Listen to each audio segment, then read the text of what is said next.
Hello मेरे प्यारे students, कैसे आप लोग। उम्मीद करते लोग बहुत ही बेहतरीन होंगे और काफ़ी अच्छे से आपका लाइफ साइंस का एग्जाम आज का गया होगा। ठीक है, क्योंकि जितने भी स्टूडेंट्स अभी तक मेरी बात हुई, जिन्होंने भी फीडबैक दिया है, तो ऑलमोस्ट 60 to 70% स्टूडेंट का यही कहना है कि सर एग्जाम काफ़ी अच्छा गया है। और अच्छे जाने का बहुत ही सिंपल रीज़न है कि क्वेश्चंस को बहुत ज़्यादा यहाँ पर ट्विस्ट नहीं किया गया है। हाँ, जैसे मैंने क्वेश्चन को रिव्यू किया, एक चीज़ मुझे समझ में आया, उन लोगों ने लैंग्वेज के साथ छेड़छाड़ करने की कोशिश की है, जिस वजह से कुछ स्टूडेंट्स को प्रॉब्लम हुआ है यहाँ पर क्वेश्चन को टैकल करने में। तो ये एक प्रॉब्लम थी। तो कहीं ना कहीं अगर आपको क्वेश्चन को समझने में दिक्कत हुई हो तो आपका एग्जाम उस हिसाब से खराब जा सकता है, खराब गया होगा मतलब। ठीक है, तो कुछ स्टूडेंट्स इनका कहना है कि उनका एग्जाम सही नहीं गया है क्योंकि वो क्वेश्चन नहीं समझ पा रहे थे। और क्वेश्चन नहीं समझ पा रहे थे, इसका मतलब क्लियर यही है कि क्वेश्चन जहां पर उन्होंने कोशिश की छेड़छाड़ करने की, वो कामयाब हुए कुछ स्टूडेंट्स को उसमें परेशान करने में। बट फिर भी ओवरऑल जितने लोगों का ये कहना है, तो ओवरऑल उनका एग्जाम अच्छा ही गया है। अब 3 लोगों का एग्जाम यहाँ पे खराब हुआ, मुझे पता है। अब देखो, खराब तो वो हो गया है फिलहाल अभी एग्जाम, बट एक एग्जाम अभी आपके हाथ में सिर्फ एक और बचा है। तो फिलहाल उसको अब अच्छे से हम लोग कवर अप कर लेते हैं, उसके बाद फिर बाद में और अच्छे से बात किया जाएगा कि जो भी एग्जाम खराब हो गया, क्या रिजल्ट होने वाला है, किसके बारे में आराम से हम लोग बैठ करके चर्चा कर लेंगे कि आगे फिर क्या किस तरीके से करना होगा। ठीक है, बट फिलहाल अभी हमारा मेन फोकस होना चाहिए एकदम इंपॉर्टेंट, जो कि फिजिकल साइंस का एग्जाम। ये भी आपका एक मेन साइंस का पेपर है। अगर आपको आगे चल के साइंस लेनी है तो मेक श्योर करना है आपको कि इसमें आपके अच्छे से अच्छे नंबर आए, और उसके लिए आपको अच्छे से अच्छे यहाँ पर पढ़ के जाना होगा। रिवीजन को बहुत तगड़े तरीके से करना होगा। सो किस तरीके से हमें प्योर फिजिकल साइंस को रिवीजन देना है, वो सारे चर्चे हम आज की वीडियो में करने वाले। सो वीडियो को शुरू से लेकर एंड तक एकदम अच्छे से देखिए, जैसे आप हमेशा देखते आते हैं। और जो लोग भी देखते हैं उनको फायदा बिल्कुल पहुंचता है यहाँ पर। ठीक है, क्योंकि लाइफ साइंस के मैंने लास्ट डे में जो चीजें बता रखी थी, जो इंपॉर्टेंट टॉपिक्स बता रखे थे, एज इट इज उन्हीं टॉपिक से क्वेश्चंस आपको देखने को मिले हैं। आज जो सजेशंस मैंने अपना दिया था, वो सजेशन से भी आपको मैक्सिमम क्वेश्चंस बोर्ड एग्जाम में देखने को मिले हैं। एंड देन जो डायग्राम का सजेशन मैंने दो आपको सजेस्ट किया था, एक न्यूरॉन का था, दूसरा आई का था। सो न्यूरॉन वाला सजेशन आपको वहां पे देखने को मिला है बोर्ड एग्जाम में। तो उस तरीके से हमारे पास फिजिकल साइंस जो है, इसके बारे में भी हम चर्चा करेंगे आज। ठीक है, देखो, इससे पहले कि हम पूरा प्रॉपर स्ट्रेटेजी पे बात करें, हम एक चीज यहाँ पे क्लियर कर देता हूँ आपको कि मैंने फिजिकल साइंस के लिए कोई भी लास्ट मिनट सजेशन यहाँ पे नहीं बनाया है। ठीक है, सिंपल रीजन है, जो सजेशन मैंने आपको पहले दे दिया है लाइफ साइंस पे, सॉरी फिजिकल साइंस में, उसमें ना ऑलरेडी क्या किया, मैंने चैप्टर वाइज आपको सजेशन दिया है। उस सजेशन में मैंने इन डिटेल ये मेंशन कर रखा है कि आपको हर चैप्टर में किस टॉपिक का एमसीक्यूज पढ़ लेना है, यानी कि किस टॉपिक से एमसीक्यूज बनते हैं। देन ऐसे Q and long answer type question सब मैंने अलग अलग करके वहां पे कैटेगरी वाइज दे दिया है। सो उसमें से चीजों को छांटना काफी ज्यादा दिक्कत है, उसको मैं और छोटा नहीं कर पाऊंगा। सो आपको वही सजेशन यहाँ पे फॉलो करना है। मैं उस सजेशन को सेपरेटली आपको यहाँ नीचे लिंक दे दूंगा पीडीएफ का, आप डाउनलोड कर सकते हैं। ठीक है, उसको वन बाय वन अच्छे सॉल्व कीजिए। होप सो जैसे अभी तक हमारे सजेशंस बोर्ड एग्जाम में आ रहे हैं, कल जो हमारा एग्जाम होने वाला है फिजिकल साइंस का, कल भी हमें काफी अच्छे से इन सजेशन से कॉमन क्वेश्चंस देखने को मिलेंगे। ठीक है, सी हो गई हमारी कुछ बातें। अब हम लोग फिलहाल आते हैं मेन मुद्दे के ऊपर कि एक्चुअल में रिवीजन कैसे करना है। देखिए, आपके पास जो फिजिकल साइंस है वो बेसिकली दो कैटेगरीज में डिवाइड किया गया है। पहला हमारा फिजिक्स है, दूसरा हमारा केमिस्ट्री है। तो दोनों को हम अलग अलग वे में जाके यहाँ पे रिवीजन दे रहे होंगे। सबसे पहला हम क्या करेंगे, हमारा जो फिजिक्स में आप अगर चैप्टर देखोगे तो यहाँ पे टोटल 7 चैप्टर्स हमें फिजिक्स में देखने को मिल जाते हैं, जिसमें से पहला चैप्टर यानी कि concern about our environment, behaviour of gases, chemical calculations, thermal phenomena, radio activity.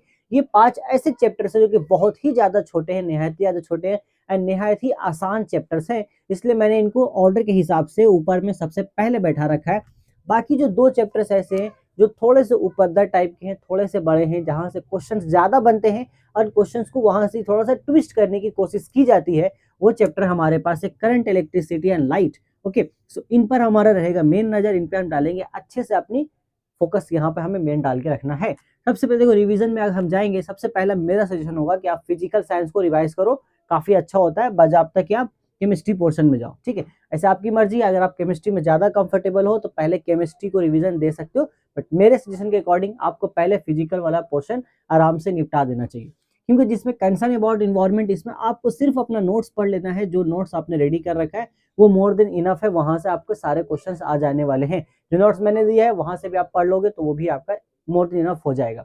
और अगर आप देखना चाहते हो, अगर आपके पास टाइम है, तो इसके ऊपर मैंने एक वीडियो बनाया था लास्ट ईयर, 30 मिनट से नहीं, वो ऑलमोस्ट 15 से 20 मिनट का होगा, वो आप देख सकते हो। उसमें मैंने हर पोर्शन को कवर किया, हर वो टॉपिक कवर किया जहां से बोर्ड एग्जाम में क्वेश्चन बनते हैं, जिससे आपका ओवरऑल जो कंसेप्ट होगा इस चैप्टर के रिगार्डिंग वो बिल्डअप हो जाएगा। ठीक है, दूसरा हमारे पास आता है behaviour of gas, thermal phenomena, radio activity की हम बात करेंगे। देखो केमिकल कैलकुलेशन में क्या होता है, ये तो नाम ही है केमिकल कैलकुलेशन। यहाँ पे आपकी सारी चीजें क्या होती है, सब यहाँ पर आपका न्यूमेरिकल ही पोर्शन होता है। मैंने लास्ट ईयर यहाँ पे 2 वीडियोस बनाई थी, जिसमें से एक वीडियो में मैंने पूरा कंसेप्ट आपको समझाया था कि क्या चीजें, जैसे कि उसमें law of mass of conservation of energy हमें पढ़ना होता है। लेवाइजर का कुछ वहां पर एक कंसेप्ट है, then mass by mass, weight by mass by volume, volume by mass करके जो कंसेप्ट 3 चीज जो बनती है डिफरेंट टाइप्स के न्यूमेरिकल, वो चीजें आपको समझाई गई है। इसके अलावा एक प्रॉपर 30 मिनट्स का वीडियो जहां पर आपको डिफरेंट डिफरेंट टाइप्स के क्वेश्चंस कराए गए हैं। अगर वो देखना चाहते हैं देख सकते हैं, डिस्क्रिप्शन में आपको सभी वीडियोस का लिंक मिल जाएगा। और अदरवाइज आपने अगर पहले से प्रैक्टिस कर रखा है काफी अच्छे से इस चैप्टर को, तो आप उसी क्वेश्चंस को वापस से यहाँ पर रिवीजन दीजिए। आपको कोई नया क्वेश्चन प्रैक्टिस करने की जरूरत नहीं है, क्योंकि जो क्वेश्चन आप प्रैक्टिस करके जाओगे, ऐसा रेयर चांसेस है कि सेम वही क्वेश्चन बोर्ड एग्जाम में आपको देखने को मिलेगा। सो अगर आपका कंसेप्ट अच्छे से क्लियर है, आप क्वेश्चन इजीली बना पाते हो, देन आपको मेरा वीडियो देखने की जरूरत नहीं है। यहाँ पर टाइम जितना हो सके बचाइए, और जितना हो सके हम टाइम देने की कोशिश करेंगे केमिस्ट्री वाले पोर्शन में, क्योंकि ज्यादा हमें फोकस करना है ऑर्गेनिक केमिस्ट्री की तरफ, ठीक है। देन इसके बाद behaviour of gas, thermal phenomena, radio activity, इन तीनों चैप्टर्स के ऊपर मैंने एक वन शॉट बनाया था फाइनल टच रिवीजन करके, जिसमें मैंने सिर्फ और सिर्फ 15 मिनट में आपको तीनों चैप्टर्स अच्छे से रिवीजन कराया है। तो आप चाहे तो वीडियो देख सकते हैं, क्योंकि वहां पर आपको तीनों चैप्टर एक ही झटके में रिवीजन हो जाएगा। आप समझ जाओगे आपको चीजें कहाँ से क्या पढ़ लेनी है, वो सारा कवर अप हो जाएगा। अब हम कुछ टॉपिक्स आपको बताते हैं जो आपको मस्ट पढ़ के जाना है। जैसे बिहेवियर ऑफ गैस में आपको आइडियल गैस इक्वेशन एकदम मस्ट, इसका जो डेरिवेशन होता है ये आपको मस्ट आना ही आना चाहिए। देन जितने सारे हमारे यहाँ पे लॉज है, यानी कि बॉयल्स लॉ हो गए, एवोगाड्रो लॉ हो गए, चार्ल्स लॉ हो गए, ये सारे लॉज का डिफिनेशन आपको एकदम मस्ट है, ये आपको आना चाहिए। अदरवाइज आप फिर दिक्कत में पड़ जाओगे, ठीक है। देन एक टॉपिक यहाँ पर हमारा और अच्छा बनता है, जो कि होता है moist air is lighter than dry air. तो इसके पीछे का क्या रीजन है वो हमसे पूछा जाता है। तो ये भी रीजन आप, ये क्वेश्चन एज इट इज मेरे नोट्स में भी है, मैंने वीडियो लेक्चर में भी समझा रखा है। तो ये क्वेश्चन आप एकदम करके जाओगे, इस साल भी क्वेश्चन आने के चांसेस बहुत ज्यादा बनते हैं, ठीक है। चलिए, केमिकल कैलकुलेशन में एक हमारा टॉपिक आता है जो कि होता है कि molecular weight is equal to 2 times of vapour density. तो ये एक जो रिलेशन, इस रिलेशन का डेरिवेशन आपको मस्ट यहाँ पे करके जाना है, क्योंकि ये आने के इस बार चांसेस काफी ज्यादा लगते हैं मुझे। बाकी यहाँ पे कुछ है नहीं। थर्मल फेनोमेना में आप जाओगे तो वहां पे जो चीजें आपको दी जाती है, अल्फा बीटा गामा जो आपके पास है, coefficient of linear expansion, coefficient of superficial expansion, coefficient of volume expansion, ये तीन आप अच्छे से पढ़ लो। इनके डिफिनेशंस आपको मालूम होने चाहिए अल्फा बीटा गामा का। देन अल्फा बीटा गामा का जो रिलेशन आता है कि alpha is to beta is to gamma, ये हमारा क्या होता है 1:2:3, ये हमें देखने को मिलता है। ये रिलेशन आपको पता होना चाहिए, ठीक है। इसके अलावा जो यहाँ पे गैस के बारे में जो एक्सपेंशन दी गई है इस चैप्टर में, वो पूरा का पूरा चार्ल्स लॉ है हमारा। अगर आप चार्ल्स लॉ बहुत अच्छे से समझ चुके हो तो आपको यहाँ पर ये पढ़ने की जरूरत नहीं पड़ेगी। एक और टॉपिक यहाँ पे इंपॉर्टेंट होता है, वो होता है कंडक्टिविटी का। तो कंडक्टिविटी के बारे में आपको अच्छे से यहाँ पे स्टडी कर लेना है। जो डेरिवेशन होता है कि हीट जो ट्रांसफर होता है के करके, जो हमारा एक डेरिवेशन आता है, वो आप एक बार देख लोगे। चांसेस कम है आने का, बट एक बार देख के जाओ, अगर इनकेस आ जाता है तो आप उसको कर पाओगे, क्योंकि काफी ज्यादा इजी है। मेरा एक ऑलरेडी 5 मिनट्स का वीडियो होगा इसके ऊपर, जिससे मैंने प्रॉपर तरीके से कंडक्टिविटी आपको समझाई है, ये डेरिवेशन भी आपको मैंने समझा रखा है, ठीक है। फिर इसके बाद हम बात कर लेते हैं रेडियो। अब देखो, रेडियो एक्टिविटी में आपको मेनली 3 चीजों पर खास तौर से फोकस करना है, क्योंकि 3 रेडियो एक्टिव सब्सटेंस है जो आपके एग्जाम में मतलब सिलेबस में दिए गए हैं। आपके पास अल्फा बीटा गामा तीनों है, तो अल्फा बीटा गामा के रिगार्डिंग जितने सारे इन्फॉर्मेशन है, यानी कि किसमें क्या चार्ज है, कौन न्यूट्रल है, किसका मास ज्यादा है, किसका मास कम है, किसकी पेनिट्रेटिंग पावर ज्यादा है, किसका हमारे पास पोलराइजिंग पावर ज्यादा है, ये चीजें आपको मालूम होनी चाहिए, क्योंकि मैक्सिमम क्वेश्चंस इनके इर्द गिर्द ही घूम करके बनाई जाती हैं। एंड बेसिक से चीजें, रेडियो एक्टिविटी का डेफिनेशन आपको मालूम होना चाहिए, क्योंकि चैप्टर ही वही है। अगर आपको वही नहीं मालूम है तो फिर आगे क्या ही पढ़ोगे आप, ठीक है। फिर क्या है, न्यूक्लियर रिएक्टर करके एक हमारा चीज आता है। तो न्यूक्लियर रिएक्टर में एक मॉडरेटर करके टॉपिक है। न्यूक्लियर रिएक्टर में एक्चुअल में मॉडरेटर में हम क्या यूज करते हैं, किन चीजों को लिया जाता है, वो किस तरीके से काम करता है, ये चीज आप पढ़ लोगे, वहां से मैक्सिमम क्वेश्चंस आपको वहां से भी देखने को मिलेंगे। तो ये हो गया हमारा पूरा कवर अप। अब हम बात करते हैं current electricity and light chapter के बारे में। देखो, करंट इलेक्ट्रिसिटी में आपको करना क्या है, ऐसे चैप्टर काफी बड़ा है, कुछ टॉपिक्स बता रहे हैं, उसमें मेन फोकस उस पर रखिएगा, अदरवाइज आपको पढ़ना तो ऐसे पूरा पड़ेगा, ठीक है।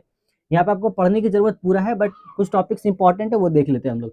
जैसे कि रेजिस्टेंस के बारे में हम लोग यहाँ पे जानने की कोशिश करते हैं। तो रेजिस्टेंस जब बात आता है तो आपको यहाँ पे देखो, ओम्स लॉ आपको एकदम आना चाहिए। ओम्स लॉ आप बिल्कुल पढ़ के जाओ। कूलम्स लॉ पूछने के चांसेस कम है इस बार, ये नहीं कह रहा हूँ कि नहीं आ सकता, बट चांसेस कम है।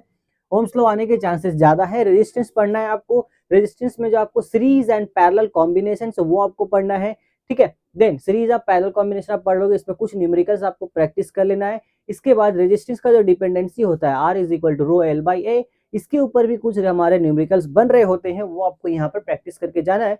कुछ इस बार देखने को आपको मिल सकते हैं बोर्ड एग्जाम में, जिस तरीके का एबीटीए का पैटर्न रहा है, ठीक है, ये आपको मस्ट करना है। देन इसके बाद और भी टॉपिक्स यहाँ पर है पढ़ने के लिए, आप देख लोगे। मेरे हिसाब से ये तो मस्ट टॉपिक है जिसको आप एकदम करके ही जाना है आपको, इसको आपको छोड़ना नहीं है। जब मैग्नेटिक फील्ड की तरफ जाएंगे तो ऑस्टर्ड एक्सपेरिमेंट डायरेक्टली यहाँ पर नहीं पूछा जाता बोर्ड एग्जाम में, बट ऑस्टर्ड एक्सपेरिमेंट्स का जो कुछ रिजल्ट होता है, यानी कि जैसे कि हम लोग तो मैग्नेटिक नीडल जब लगाते हैं, ठीक है, तो मैग्नेटिक नीडल जब हम लगा रहे होते हैं तो उसमें करंट का डायरेक्शन चेंज कर रहे होते हैं, ठीक है, करंट का डायरेक्शन हम ये चेंज कर रहे हैं। तो आपको ये चीज याद रखना होगा कि जब हमारा करंट हम नॉर्थ से साउथ भेज रहे हैं, तो हमारा ये जो आदमी नॉर्थ से साउथ नहीं, ईस्ट से वेस्ट, जब ईस्ट से वेस्ट हम करंट भेज रहे होते हैं तो मैग्नेटिक नीडल का डिफ्लेक्शन किस तरफ होता है, और जब हम करंट का डायरेक्शन को उल्टा कर देते हैं तो फिर इसका डिफ्लेक्शन किस तरफ हो रहा होता है। ये चीजें यहाँ से मेनली एमसीक्यूज में पूछी जा रही होती है, ठीक है। देन इसमें आपको एम्पियर स्विमिंग रूल मस्ट है, आपको ये पढ़ लेना है। दूसरा, आप यहाँ से फेल्मिंग्स लेफ्ट हैंड रूल अच्छे से पढ़ लीजिएगा, ये चीजें आपको कवर करनी है। बाकी आपको ऐसे तो पढ़ना सारा होगा, बट ये कुछ इंपॉर्टेंट टॉपिक्स है जो आपको एटलीस्ट पढ़ करके ही जाना है, ठीक है। ये हुई बात हमारी करंट चैप्टर के बारे में। अब हम बात करते हैं लाइट चैप्टर के बारे में। देखो, लाइट चैप्टर में कुछ हमारे पास डेरिवेशंस भी आ जाते हैं, तो सबसे पहले मैं वही बता देता हूँ आपको कि क्या यहाँ पर इस बार इंपॉर्टेंट मुझे लग रहा है आने के लिए। तो इस बार आप जो हमारे पर, देखो पिछले साल कोई भी आया नहीं था यहाँ पे डेरिवेशन बोल के लाइट चैप्टर से, तो कोई कंपलसरी नहीं है कि आ ही जाए, बट इस ईयर के लिए मुझे लगता है कि प्रिज्म एंड जो ग्लास स्लैब का जो डेरिवेशन है, ये दो आप करके जाओ। उम्मीद करता हूँ कि इन दोनों में से एक आ जाए, ठीक है। ऐसे तो R is equal to 2F का जो है उसको ज्यादा प्रीफर किया जाता है, बट मुझे ऐसा लग रहा है एज पर माय एनालिसिस के प्रिज्म एंड ग्लास स्लैब से आपको दो चीजें, इन दोनों में से कोई एक देखने को मिल सकता है लाइट चैप्टर में, ठीक है। ये सिंपल सा बात है। और हम लोग टॉपिक्स की बात करेंगे तो यहाँ पर हमारे पास मेन जो हमारे चैप्टर में पढ़ाया जाता है वो हमें मिरर एंड लेंस के बारे में पढ़ाया जाता है। तो कॉनकेव एंड कॉन्वेक्स मिरर के बारे में हमें अच्छे से जानकारी होना चाहिए, दोनों के हमें डिफरेंसेस पता होने चाहिए, दोनों का हमें डिफरेंस पता होना चाहिए। एंड डिफरेंस से मुझे याद आया कि plane mirror and spherical mirror के बीच में जो डिफरेंस होता है वो आपको यहाँ से अच्छे से पढ़ लेना है, ये डिफरेंस भी आपको मालूम होना चाहिए। देन ये मिरर्स कहाँ पे यूज होते हैं वो आपको पता होना चाहिए। एंड यहाँ पे एक टॉपिक हमारे पास है इमेज फॉर्मेशन का। तो इमेज फॉर्मेशन हमें आपको कॉनकेव मिरर में अच्छे से आपको इमेज फॉर्मेशन पढ़ के जाना है कि कब हम ऑब्जेक्ट कहाँ पर रखते हैं, इमेज कहाँ बनता है, उसमें से कोई एक तो आपको पूछा जाने वाला है इस बार के लिए, ठीक है। यही सेम चीज हमें लेंस में ही फॉलो करना है, लेंस में वही सेम पैटर्न रहेगा। डिफिनेशंस पढ़ेंगे हम लोग कॉनकेव लेंस का, कॉन्वेक्स लेंस का, इमेज फॉर्मेशन देखेंगे कॉन्वेक्स लेंस का। मिरर में हम कॉनकेव मिरर का पढ़ते हैं, लेंस में हम लोग कॉन्वेक्स लेंस का पढ़ते हैं। उसके अलावा उसका यूज देखेंगे। देन कौन से यहाँ पे जो बीमारी का बात होता है, एक मायोपिया होता है एंड एक आपका दूसरा याद नहीं मुझे, मायोपिया है मतलब एक जिसमें हमें दूर का चीज नहीं दिखाई देता, एक ऐसा इसमें नजदीक का चीज नहीं दिखाई देता है, ठीक है। तो दोनों में हम किन चीजों को यूज करते हैं, कौन सा लेंस यूज होता है उससे कोई ट्रीटमेंट के लिए, वो आपको यहाँ पर याद रखना है ओवरऑल। तो ओवरऑल ये कुछ वो चंद टॉपिक्स है जो आपको अच्छे से पढ़ के जाना है। बाकी पढ़ने की कोशिश पूरा कीजिएगा, बट ये इंपॉर्टेंट टॉपिक्स है, मस्ट एकदम करना है आपको। आते हम लोग पीरियडिक टेबल में। देखो पीरियडिक टेबल में मैं आपको सिंपली बताऊंगा, इसमें जितने भी लॉज है वो आप बेसिकली देख लेना। सजेशन है मैंने आपको जितने क्वेश्चंस आपको मैंने दिए हैं वो सारे क्वेश्चंस आप कर लीजिए, क्योंकि मैंने उसमें हर टाइप से क्वेश्चंस को वहाँ पे ऐड कर दिया जो आपके पूछे जाते हैं बोर्ड एग्जाम में। तो ओवरऑल मुझे लगता है कि वो टाइप से क्वेश्चन आप अच्छे से कर लेते हो, आपको पूरा चैप्टर का यहाँ पे आइडिया हो जाएगा। एंड देन यहाँ पे कुछ बेसिक्स जो डिफिनेशन रहते हैं कि इस बार मुझे लगता है कि आयोनाइजेशन एनर्जी जो है इसका डिफिनेशन आपको देखने को मिल सकता है, एंड इलेक्ट्रॉन एफिनिटी जो होता है, तो ionisation energy and electron affinity का डिफिनेशन आपको यहाँ पे अच्छे से करके जाना है। बाकी लॉज ऑफ पूरे पढ़ लो। एंड जो सजेशन में क्वेश्चन मैंने डाले डिफरेंट टाइप से, क्योंकि एक क्वेश्चन ऐसा यहाँ पर आता है वो बोलेगा ऐसा ऐसा 3 एलिमेंट से एलिमेंट्स नंबर एटॉमिक नंबर बता देगा आपको, ऐसा ऐसा है ए बी सी करके, बोलेगा बताओ ए जब बी से मिलेगा तो क्या कंपाउंड बनेगा, बी सी से मिलेगा तो क्या कंपाउंड बनेगा। ये फिर सिंपली बता देगा ए कोई कंपाउंड है, ये इसका एटॉमिक नंबर इतना है, तो अब बताओ ये किस पीरियड में है एंड देन किस ग्रुप से बिलोंग करता है, उसकी वैलेंसी कितनी है। ये क्वेश्चंस मैंने ऑलरेडी दे रखे हैं सजेशन में, और आप भी एकदम श्योर कीजिए ये क्वेश्चन तो आप करके ही जा रहे हो पीरियोडिक टेबल से, ठीक है। केमिकल बॉन्डिंग में भी सेम ऐसा ही पैटर्न में फॉलो होता है। Ionic bonding and covalent bonding का हमें डिफरेंस समझना है। देन उसके बाद हमें यहाँ पर बॉन्ड स्ट्रेंथ हमें यहाँ पे पढ़ के जाना है अच्छे से। देन क्या यूज होता है, फिजिकल प्रॉपर्टीज वगैरह अच्छे से हमें देख लेना है। यहाँ पे कुछ इलेक्ट्रोड डॉट स्ट्रक्चर आता है हमारे पास, वो हमें देख लेना है क्या क्या है। कुछ बेसिक से चीज जब पढ़ लोगे अच्छे से, दोनों में आयोनिक में भी एंड कोवैलेंट में भी जो चीज आपको वहाँ मिलेगा ऑलरेडी आप अच्छे से कर लोगे, कोई दिक्कत नहीं होगी। इलेक्ट्रोलिसिस में जो टॉपिक्स मैंने सजेशन में दिया आप बस उतना ही पढ़ लो, वही इंपॉर्टेंट होते हैं, वो आप अच्छे से देख लेना। मुझे एग्जैक्ट अभी याद नहीं है मैंने क्या मेंशन किया है, सेम वही हमारा मेटलर्जी में भी होता है। तो जो मैंने टॉपिक्स यहाँ सजेशन में दिए वही सब इंपॉर्टेंट है, वो आपको अभी एकदम अच्छे से करके जाना है। ठीक है सर, यहाँ तक हो गया। अब बात होती है हमारी ऑर्गेनिक केमिस्ट्री एंड इनऑर्गेनिक के बारे में। अब यहाँ पे मैं एक ही चीज मैं आपको बोलूंगा कि ऑर्गेनिक केमिस्ट्री के ऊपर मैंने ऑलरेडी एक वन शॉट लेक्चर बनाया है, ठीक है।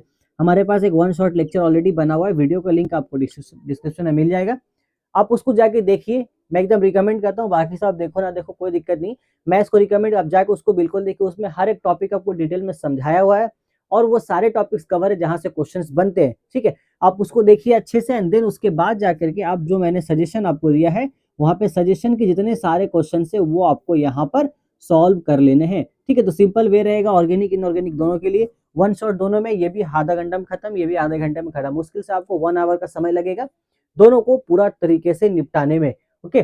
देन उसके बाद आप वन शॉट देखने के बाद सजेशन देखोगे, सजेशन देखने के बाद आप सजेशन में जितना क्वेश्चन है उसको आप वहां पे सॉल्व कर लोगे, फिर कोई प्रॉब्लम नहीं होगी। तो इस तरीके से हमें अपना पूरा यहाँ पे स्ट्रेटेजी रखना है फिजिक्स के ऊपर, एंड आई होप सो कि इस तरीके से अगर आप जाते हो चीजों को रिवाइज करते हो तो आप काफी अच्छे से यहाँ पर अपने बोर्ड एग्जाम में फिजिक्स में फोड़ करके आओगे, ठीक है। तो फिलहाल इतनी थी हमारी बातें फिजिक्स से रिलेटेड। होप सो कि कल का एग्जाम भी आपका बहुत अच्छा जाए, और जहां तक मुझे लगता है कि मैक्सिमम स्टूडेंट्स का कल लास्ट एग्जाम होने वाला है। So best of luck for your exam. And आज की वीडियो में बस इतना ही, फिर हम बहुत जल्द मिलते हैं अपने नेक्स्ट वीडियो में कल के दिन, फिर किसी और टॉपिक के बारे में बात करेंगे। तब तक अच्छे से पढ़ाई करते रहिए। All the best.